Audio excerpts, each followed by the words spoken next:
Before Bob Marley became a global icon, before reggae was filling massive European stadiums and racking up billions of streams, there was a quiet, deeply reserved young man from Kingston who did something unthinkable. In 1968, inside a cramped studio tucked above a liquor store in downtown Kingston, he stepped to the microphone, altered the syncopation of island rhythm, and fundamentally changed the course of popular music history. His birth certificate read Wilburn Theodore Cole. The world would come to know him simply as Stranger Cole. If you have ever moved your feet to a reggae offbeat, you owe a direct debt to this man. He was there at the dawn of ska, he helped define the smooth swing of Rocksteady, and he cut the track widely recognized as the very first true reggae record ever laid to tape. On June 11, 2026, the music world stood still as news broke that Stranger Cole had passed away at the University Hospital of the West Indies in Kingston at the age of 83. Within hours, the internet engine did what it always does, rumors spiraled out of control.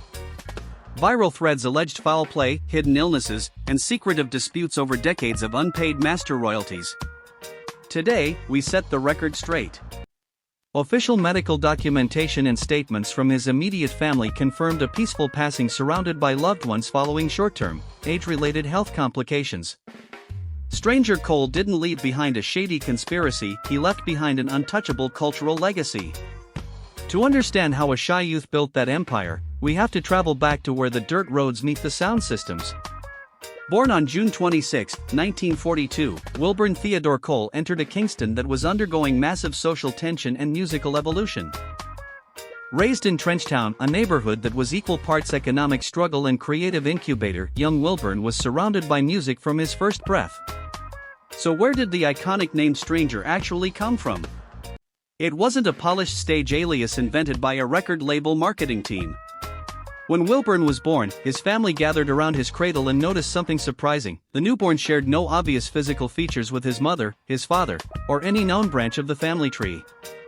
Teasingly, his relatives dubbed him the Little Stranger. The nickname took root so deeply that Wilburn Cole would spend the next 8 decades answering to Stranger. In his late teens, Stranger didn't originally intend to stand in front of the spotlight. He was, first and foremost, a prolific songwriter with an extraordinary ear for melodic hooks. His initial breakthrough came when he penned the smash hit In and Out the Window for Jamaican vocal star Eric Monty Morris. When the song blew up across Kingston's competitive sound system circuit, legendary producer Duke Reid took notice. Reid looked at the young songwriter and asked a simple, career-altering question: why is the kid writing these massive hit records sitting on the sidelines? In 1962, the pivotal year Jamaica officially gained independence from British colonial rule, Stranger Cole finally stepped behind the microphone at Duke Reid's Treasure All studio. He recorded Rough and Tough, an anthemic ska track that perfectly captured the energetic, triumphant, and slightly rebellious spirit of a newly independent nation. The record swept the island, shot straight to #1, and established Stranger Cole not just as a hitmaker, but as an architect of Jamaica's national identity. Despite the massive success of Rough and Tough, Stranger wrestled with a persistent challenge: severe stage shyness. To combat the overwhelming pressure of solo spotlight performances, he turned to collaborative duets. Partnering with vocalist Patsy Todd under the billing Stranger and Patsy, the duo captured lightning in a bottle with romantic hits like When You Call My Name. Stranger also acted as a talent scout, bringing an unknown young singer named Ken Booth into the studio and mentoring him through early collaborative hits. As Jamaica's sweltering summers forced sound systems to slow down the frenetic pace of ska into the cooler, bass-heavy groove of Rocksteady, Stranger adapted effortlessly, dropping classic records like Just Like a River alongside pianist Gladstone Anderson. Then came 1968.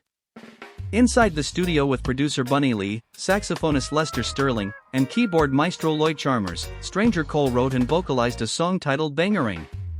Borrowing a musical motif from Kenny Graham's No Seed, the band accelerated the organ chug, emphasized an offbeat stutter, and pushed the bass line into uncharted territory. While musicologists argue endlessly over reggae's precise birth certificate, Bangarang is overwhelmingly cited by musicians and historians as the definitive moment where Rocksteady officially mutated into reggae. Bangarang, a patois term meaning noise, chaos, and commotion, did exactly that to the global music scene. It became a colossal hit across the West Indies and crossed the Atlantic to capture the UK market. Stranger Cole was no longer just a local hero, he was an international pioneer.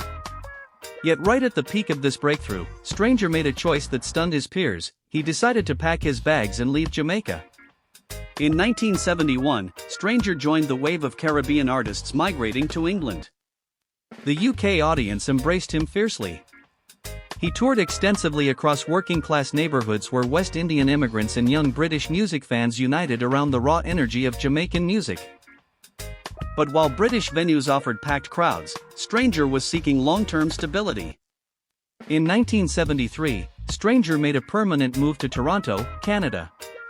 Despite having international hit records to his name, the harsh financial realities of the 1970s music business meant he had to work immediately. Stranger took a full-time job as a machinist at a Tonka toy factory. By day, the man who helped invent reggae assembled toy trucks. By night, he laid the foundations for Canada's entire Caribbean music ecosystem. Settling in Toronto's Kensington Market, he opened Stranger Cole's record shop, the very first dedicated Caribbean record store in Canadian history. It rapidly evolved beyond a retail outlet into a vital cultural hub. Visiting reggae legends, local musicians, and homesick immigrants gathered there to buy import 45s, discuss politics, and jam. Stranger became the undisputed godfather of Canada's reggae diaspora. In 1976, he released his groundbreaking album, Forward in the Land of Sunshine.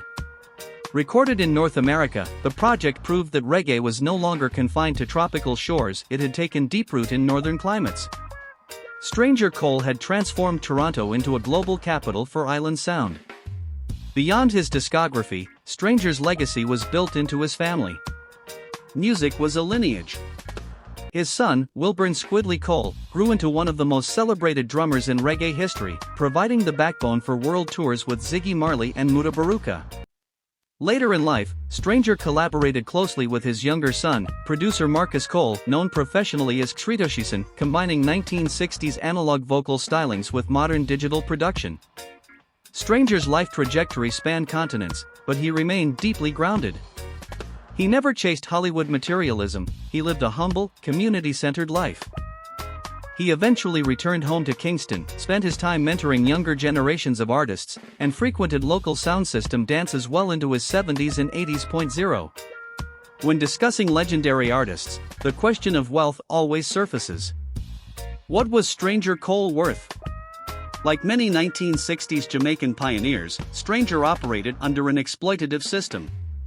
Major producers of the era paid artists flat session fees, often just a few pounds, while retaining 100% of master ownership and international publishing rights. Stranger didn't accumulate tens of millions like modern pop stars.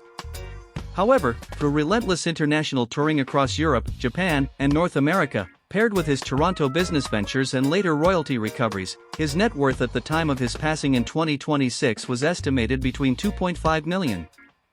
He fought for his rights and secured a solid financial foundation for his children. The final acts of Stranger Cole's life were defined by a massive global renaissance. In 2006, he collaborated with UK dub icon Joshaka to drop Morning Train.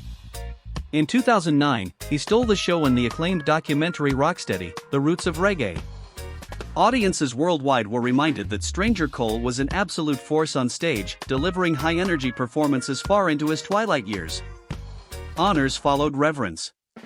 Stranger Cole was formally recognized as a national treasure of Jamaican music architecture. Institutions across Canada and the Caribbean celebrated his role as a foundational father of modern music.